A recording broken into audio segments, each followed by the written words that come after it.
یہ ایک مسلمہ حقیقت ہے کہ جب جب زمانے کو قائد و رہبر کی ضرورت پڑی تب زمانے کی قیادت و سیادت، رہنمائی اور رہبری کے لیے رہبر و رہنما پیدا ہوئی،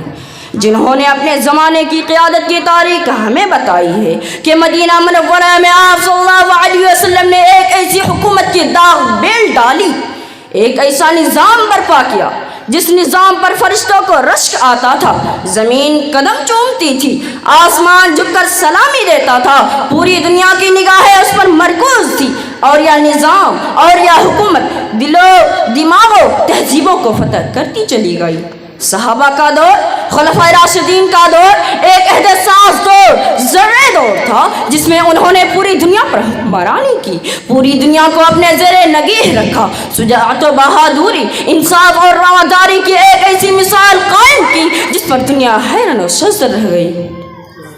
اسی طرح عہد اموی اور عہد عباسی بھی قابل ذکر ہے کہ جس میں مسلمانوں نے لوگوں کو علوم و فنون، قیادت و سیادت کے اصول ثوابت سے روشناس کرایا۔ الغرض پوری تاریخ کا جائزہ لیا جائے تو معلوم ہوگا کہ جب تک مسلمان اللہ تعالیٰ کے قانون و حکم کے مطابق چلتے رہے اس وقت تک مسلمانوں کا عروج تھا۔ اتنا ہی نہیں بلکہ اس وقت مسلمان فاتح قوم کہلایا کرتے تھے، اس کا دبدبہ چہر رنگ عالم میں گونج رہا تھا، مسلمانوں کا نام سن کر غیروں کے تاج و تخت لرز اٹھتے تھے۔ لیکن جب سے مسلمانوں میں عیش و عشرت اور خواہشات نفسانی کی پیروی کا سلسلہ شروع ہوا، اللہ تعالیٰ کے احکام، نبی کریم صلی اللہ علیہ وسلم کی سنتوں کا پاس احراز نہیں رہا، اس وقت اسلامی تہذیب و تمدن معاشرے سے ختم ہوتا گیا۔ مسلمان ہر طرح کی پریشانی میں مبتلا ہونے لگے، مسلمانوں سے حکومت کی باغڈور چھین لی گئی، مسلمانوں کو قیادت سے ہاتھ دھونا پڑا، مسلمانوں کو غلامی کی زندگی گزارنی پڑی۔ اس کی وجہ رسول صلی اللہ علیہ وسلم نے یوں فرمایا: يوشك أن يأتي على الناس الزمان لا يبقى من الإسلام إلا اسمه ولا يبقى من القرآن إلا وصمه مساجدهم عامرة وهي خراب من الهدى۔ کہ آج اسلام صرف نام کا باقی رہ گیا ہے،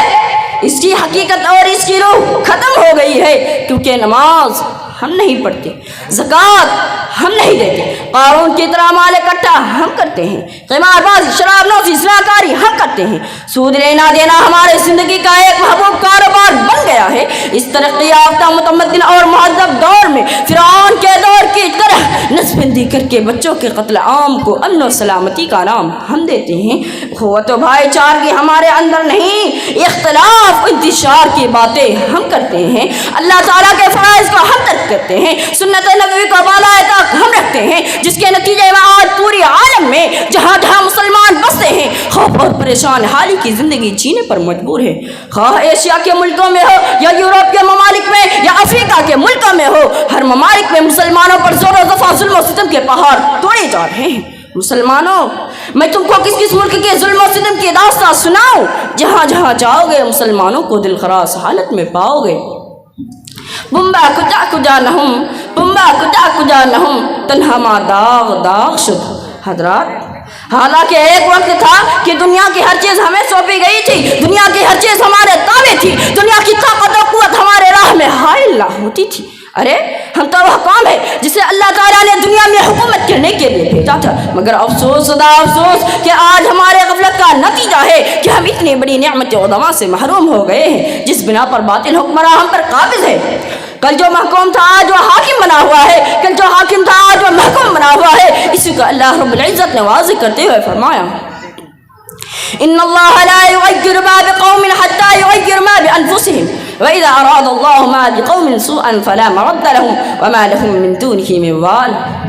کیا آج اسلام صرف نام کا باقی رہ گیا ہے؟ اس کی